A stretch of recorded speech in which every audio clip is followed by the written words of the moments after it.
had always known my life was hard, but today felt like the culmination of all my misfortune. Being an orphan had left its mark on me, and now, at barely 19, I was being forced into a marriage I never wanted. My parents were gone, my relatives indifferent, and the man I was about to marry, poor, like me, was nothing I could ever imagine loving. The sun beat down on the village as preparations continued. Colorful fabrics flapped in the wind. The smell of fried sweets mixed with dust, and the distant sounds of goats bleating added an almost surreal soundtrack to the day. I tried to keep my head down, keeping my hands folded in my red bridal sari, its embroidery dazzling yet suffocating. Every stitch reminded me that today was meant to change my life, yet not in a way I wanted. I had been told to smile, to accept my fate, to obey, and yet deep inside, I felt a spark, a tiny, trembling hope that perhaps life had one last twist left for me. The groom arrived as expected, a modest man, humble and nervous, with eyes that darted away from everyone. I felt nothing. There was no spark, no connection, only a dull resignation that this was my reality. I glanced at the priest. The villagers, my relatives who were, half interested in the ceremony and half in the gossip of who would inherit my dowry, and then, just as the ceremony was about to begin, a distant roar shattered the morning calm. Heads turned, horses, children, and even the old priest looked confused. I felt a chill run down my spine. Something unusual was approaching. A luxury car appeared on the dusty path, a Rolls Royce, gleaming under the sun, its polished body reflecting the chaos of the village. Gasps spread through the crowd. Who could this be? My heart raced with confusion. This wasn't supposed to happen. The car door opened and a man stepped out. Not the poor groom I had been told to marry, not someone ordinary. He was tall, impeccably dressed, exuding confidence. Every movement carried power and grace. My breath caught in my throat as I realized this was no ordinary man. And then he walked toward me, his gaze fixed on mine with an intensity that made my knees weak. I had seen rich men in my life before, but none like him. He was polished, elegant, yet there was a roughness beneath it, a strength that suggested he had earned every inch of his presence. Whispers spread like wildfire. The villagers exchanged glances.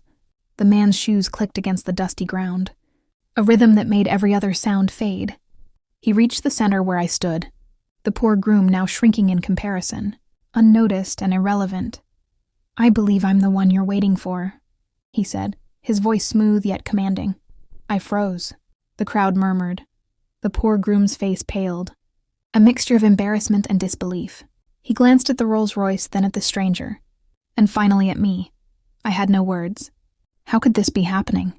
The man extended a hand, not as a demand, but as an offering. Hesitation gripped me. Was this real?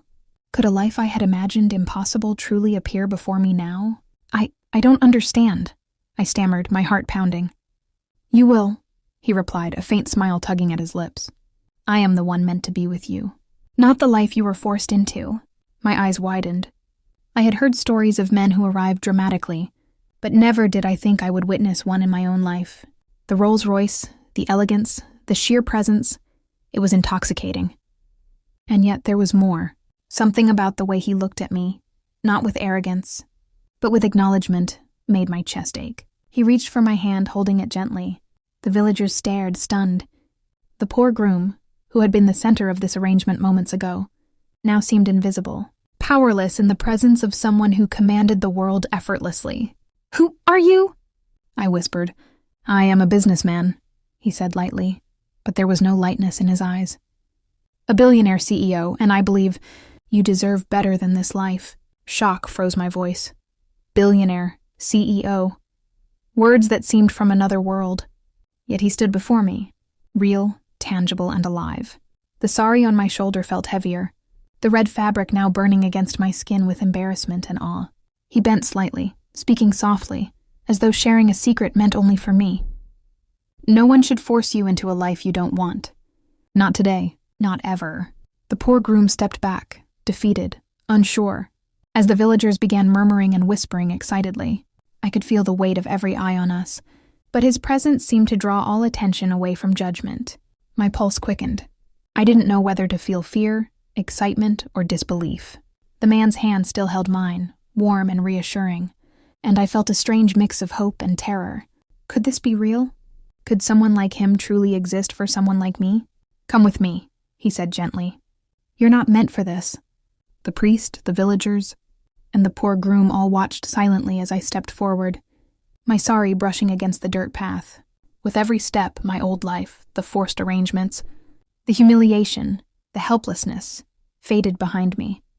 The Rolls Royce gleamed as he opened the door. I hesitated for a heartbeat, then slid into the seat beside him, my heart racing uncontrollably. As the car started moving, the dust of the village settled behind us, leaving only possibility ahead. "Where are we going?" I asked, still breathless. "Somewhere better," he replied. "Somewhere where you decide your own life." As the engine roared and the car glided smoothly away, I realized that everything I had believed about fate, power, and love was about to be rewritten. I had been forced into one life, but now I was entering another, one I could only imagine in my wildest dreams. And in that moment, as the Rolls Royce carried us into the horizon, I felt a strange thrill, fear, excitement, and an unshakable sense that my story was only beginning. The Rolls Royce glided over the dusty roads, leaving the village behind, and I pressed my hands into my lap, heart still racing. My sari clung uncomfortably, but my mind was elsewhere, reeling, stunned and a little afraid. The man beside me, my supposed savior, radiated calm. Every movement was precise, controlled, confident. It was almost intoxicating. "You must be wondering why I came like this," he said softly, glancing at me, his dark eyes unreadable. I nodded slowly, unsure what to say. How could anyone explain this? My life had been mapped out by others, and now it was being rewritten in a single moment. "I couldn't let them force you into a life you don't want," he continued. "Not today, not ever. You deserve better than what they planned for you." I swallowed hard. Better? The word echoed in my mind, foreign and almost impossible.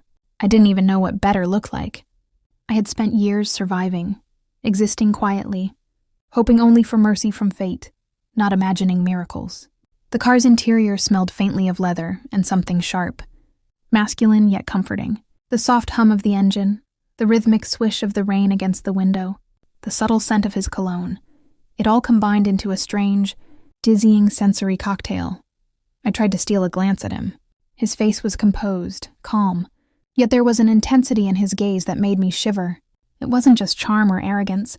It was something deeper, strength, warmth, and the unspoken promise of protection. "Where are we going?" I asked, my voice barely above a whisper. "Somewhere you can start anew," he said, eyes back on the road. "Somewhere you can finally decide your own life, without anyone else dictating it." The car turned sharply onto a hidden road I had never seen before. Hills rose in the distance, mist curling around them, and the city skyline shimmered faintly in the fading light. The journey felt surreal, like crossing from one world into another. I can't believe this is happening," I admitted, my voice trembling slightly. He glanced at me, a faint smile tugging at his lips. "Believe it. Some things in life are meant to be unexpected. Some things are meant to remind you that the world is bigger than the cage they tried to lock you in." For a moment, silence fell between us. The hum of the engine, the occasional distant honk of a city car, the soft tick of raindrops against the window filled the space. And yet, in that quiet, I felt something stirring. Fear. Yes, but also anticipation. He reached subtly toward my hand, guiding it gently against his. Not a touch of force, but a steady, grounding presence. My pulse jumped, and I realized how long it had been since anyone had looked at me with such certainty, such calm confidence. "You're safe," he said softly, and I realized it wasn't just a statement. It was a promise. As we drove deeper into the hills, I caught glimpses of his life, the subtle indicators of wealth and taste. Not ostentatious, but refined, elegant, powerful. The Rolls Royce wasn't just a car. It was a statement, a shield, and somehow I felt both protected and exposed in his presence. Suddenly, the car slowed as we reached a small, secluded estate. Rolling gates, manicured gardens, and a house that seemed both welcoming and formidable came into view. My heart skipped a beat. "This is your new beginning," he said, turning off the engine. I looked at him, hesitating. Was I ready for this? To leave behind everything familiar, even if it was painful? To step into a life I couldn't yet imagine? You don't have to decide right now, he continued, opening the car door. Just step inside and breathe. See what life can be without their chains. The air was cool, scented with flowers and rain. I took a tentative step out of the car, feeling the wet grass beneath my feet. He extended his hand again, and this time I took it without hesitation. You'll see, he said, that sometimes the life you never wanted can be the life you were meant to have. As I followed him toward the grand entrance, I glanced back at the road, at the village I had left behind. Dust hung faintly in the air, the sun's last rays glinting off the roofs. And then I realized something that made my chest tighten. I had been forced to marry, to obey, to survive, but now, for the first time, I was being offered choice. Freedom. And yet, as the doors opened and we stepped inside, I felt a ripple of uncertainty. He had changed everything, but the questions remained. Could I trust him? Could I truly leave my past behind? Could a life so dazzling, so sudden, really be mine? The triplets, I hadn't realized he had brought them with him this far. Emerged from a side hallway, curious and laughing, small hands reaching toward me. Their innocence, their joy was disarming. In that moment, I understood that this man was more than his wealth, more than his presence. He was life itself, vivid, unrestrained, and full of possibilities I had never dared to dream. And as I looked into his eyes again, I felt something I hadn't expected. Something intoxicating, something that made me wonder if the life I had always feared might, in fact, be exactly what I had been waiting for.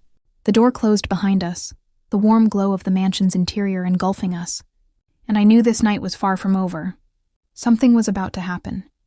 Something that would change not just my fate, but my heart. The mansion was unlike anything I had ever seen. Marble floors gleamed under soft chandeliers, and the air smelled faintly of expensive wood polish and fresh flowers. Every corner held elegance. Every shadow whispered of a life I had never imagined. And yet, amid the grandeur, I felt a strange mix of awe and intimidation. He led me through the main hall, the triplets skipping ahead, their laughter echoing against the high ceilings. Their small hands reached out to touch the ornate furniture, their eyes wide with curiosity. Watching them, I realized how different his world was from mine. And yet, there was a warmth here that made the cold opulence bearable.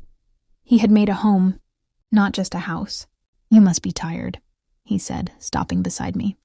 His voice was calm, almost soothing. You've had a long day, and this is only the beginning. I nodded, unsure how to respond. Everything had happened so fast. One moment I was being forced into a marriage I despised. The next I was following a billionaire CEO into a mansion that could swallow my old life whole. I want you to be comfortable here, he continued, glancing at me with an intensity that made my heart flutter. This is your home now, at least for tonight. Tomorrow we'll see where life takes us. His words were simple, but they carried weight. For the first time, I felt the possibility of choice, of freedom. I could stay, explore, even dream. And yet a part of me hesitated. Could someone like him truly care? Could a life so different from mine be real? The triplets pulled at his coat, chattering excitedly. One of them, a small boy with dark curls, looked up at me and smiled. It was an innocent, unguarded expression, and it melted something inside me I hadn't realized was frozen. He bent down, ruffling the boy's hair, and I watched, captivated. The way he moved with them, strong, protective, yet tender, revealed a depth I had never expected. He wasn't just a businessman, a billionaire, a CEO. He was a father, a guardian, a man who had mastered life in ways I had only begun to understand. They like you, he said quietly, glancing at me. And I hope you'll like them too. I nodded, feeling my throat tighten. I had never imagined being part of a family, yet here I was, standing in a mansion filled with warmth, laughter, and life. He led me to a sitting room, its walls lined with books and art, a fireplace crackling softly. The triplets sprawled on a rug, giggling, building towers with blocks. I sank into a velvet armchair, overwhelmed by the sudden shift from my dusty village life to this opulent, vibrant world. I know this is a lot to take in, he said, sitting opposite me. His eyes studied me carefully, as if reading the thoughts I hadn't voiced. But I wanted you to see that life can be different, that it can be kind, even for someone like you. The words pierced me. Someone like me? I echoed softly, unsure how to process his kindness, his attention, his presence. Yes, he said simply. You've been forced, overlooked, underestimated. But you're strong, and I can see that now. A flush rose to my cheeks. I wanted to protest, to say I wasn't strong, that I was just surviving. But looking into his eyes, I realized he was right. I had endured hardships, faced humiliation, and yet I was still here. Still standing. Still breathing. And I began, my voice trembling slightly. I don't know what to say. He leaned forward, resting his elbows on his knees, gaze unwavering. You don't have to say anything, he replied softly. Just know that this is your choice. You decide always. I swallowed hard, the weight of his words sinking in. For the first time, I wasn't being dictated to, forced or pushed. I had control, and yet fear crept in. Fear of the unknown. Fear of trusting someone so unlike me. Fear of believing in a life I had never dared to dream. The triplets laughed loudly, pulling him back into their play. I watched him mesmerized. He moved with them effortlessly, protective yet playful, commanding yet tender. And I realized something that made my heart skip. He was everything I had imagined in a dream, and yet far more than I had dared hope for. I've never seen anyone like you, I whispered, almost to myself. He glanced at me, a faint smile tugging at his lips. And I've never met anyone like you, he said, soft but sure. The words hung in the air, heavy with possibility. I felt a warmth spreading through me, a mix of fear, excitement, and curiosity. Could I trust him? Could I leave behind my past, my fears, and step fully into this new life? A sudden knock on the door broke the tension. The triplets ran to answer it, squealing with delight. A young woman appeared, a housekeeper perhaps, carrying a tray of tea and snacks. He rose, greeting her warmly, and I realized again how complete his life seemed. Organized, refined, and filled with care. This is your home now, he said again, turning toward me. You don't have to understand everything at once. Just trust me, and trust yourself. I nodded slowly, unsure whether I fully understood, yet feeling an inexplicable pull toward this life. This man, this family. The mansion felt alive around me, whispering of possibilities, of change, of new beginnings. And as I sipped the tea he offered, our hands brushing slightly, I felt a spark, an unspoken connection, charged with tension and anticipation. It was safe, yet undeniably stirring. The night stretched on, filled with laughter, soft conversations, and fleeting glances. And yet, in the quiet moments, I realized something profound. My life was no longer mine to endure. It was mine to live. But just as I began to feel a fragile sense of security, I noticed a shadow moving in the far hallway. A subtle movement, almost unnoticed. My pulse quickened. Had the past followed me here, or was it something else entirely? Something told me this night, which had begun with such wonder, was far from over. The mansion was quiet now, the triplets asleep in their room, soft breaths echoing like tiny reminders of life and joy. I sat by the window, the city lights flickering outside, trying to process everything that had happened, from the dusty village forced wedding to the Rolls Royce that had changed my life. Everything felt surreal. He entered silently, closing the door behind him. The soft click made me turn, and there he stood, calm, composed, the intensity in his gaze softened by warmth. You've seen my world now, he said gently, moving closer. And I hope you've seen that life can be kinder than we imagine. I nodded, words failing me. I had been forced to survive, forced into choices that weren't mine. But now, and for the first time, I felt free. There's something I need to tell you, he continued, about why I came in the Rolls Royce, why I stepped in at your wedding. I looked up, curiosity tinged with apprehension. I knew your family didn't care for you, he said, voice steady. I've followed your life quietly, and when I heard about the wedding, I couldn't let them take your chance at happiness away. You deserved better, and I couldn't wait. My heart skipped. The past, the humiliation, the fear, all of it seemed to dissolve in his words. So, you saved me? I whispered. He smiled softly, the kind of smile that could calm storms. I offered you a choice, he said. And you took it. That's what matters. For the first time in years, I smiled. Not forced, not polite, but real. I realized that life wasn't just about surviving. It was about choosing, loving, and stepping into the possibilities we had never imagined. He reached out, taking my hand in his, steady and warm. The tension of the past melted away. "Are you ready to begin?" he asked. I nodded, feeling a thrill of hope and courage. "Yes," I said. Outside, the Rolls Royce gleamed in the moonlight, a symbol of power, change, and second chances. But inside, in the warmth of the mansion, I realized something far more important. Life's true wealth isn't in cars or money, it's in freedom, choice, love, and the courage to follow your heart. That night, I slept not as a forced bride, not as an orphan, not as a girl bound by circumstance, but as someone reborn, stepping into a life that was truly mine. And for the first time, I knew that happily ever after wasn't just a fairy tale, it was possible.